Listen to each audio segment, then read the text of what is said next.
Thank you both so much for speaking with me today. I really appreciate it.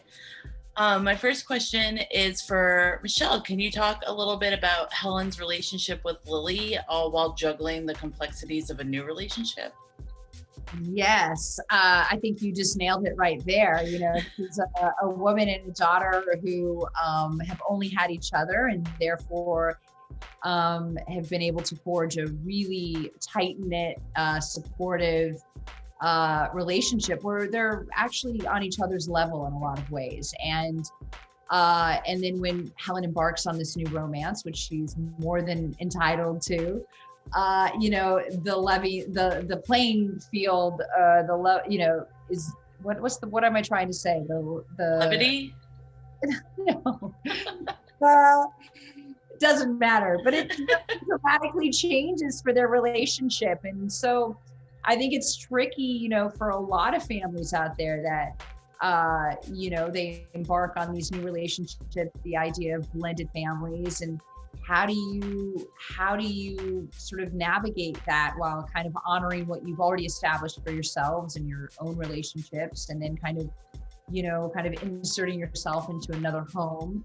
And in this particular relationship, it's really, complicated because there are a couple of gals that now are walking into a house that is full of boys and men. And what does that mean for a young girl who's going through adolescence, and how does that impact her life? And for you, David, can you tell us a little bit about Adam and his relationship with his three sons?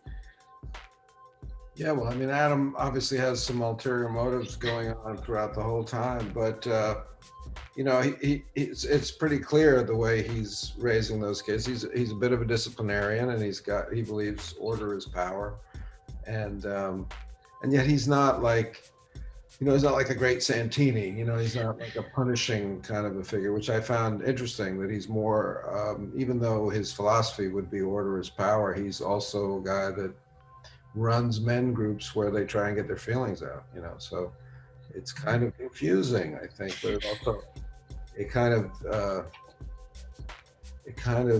hides the reveal for a while, which I like. And my last question for both of you is, what do you hope people take away from this film? Because the themes presented are really powerful and important right now. Well, I think that's exactly right. I think when a horror movie can work on levels like the good ones, or some of the good ones do. I've referenced Get Out and other Blumhouse movies that can kind of walk that tightrope between, good old scare fests and social commentary. And I think, that's where this one wants to live in its best life, and I think it can, and I think for that reason, it could be a powerful film for a lot of people. Absolutely. And you, Michelle? Agreed. The themes that were that the 1996 film touched on, about feeling like an outsider and not included, self-esteem, sexual identity. They're still relevant today. They're so important. They're timeless. And, I feel like this generation will be really, we'll hear their voice, in this new interpretation. Zoe is so smart. She's put such a fresh spin on it.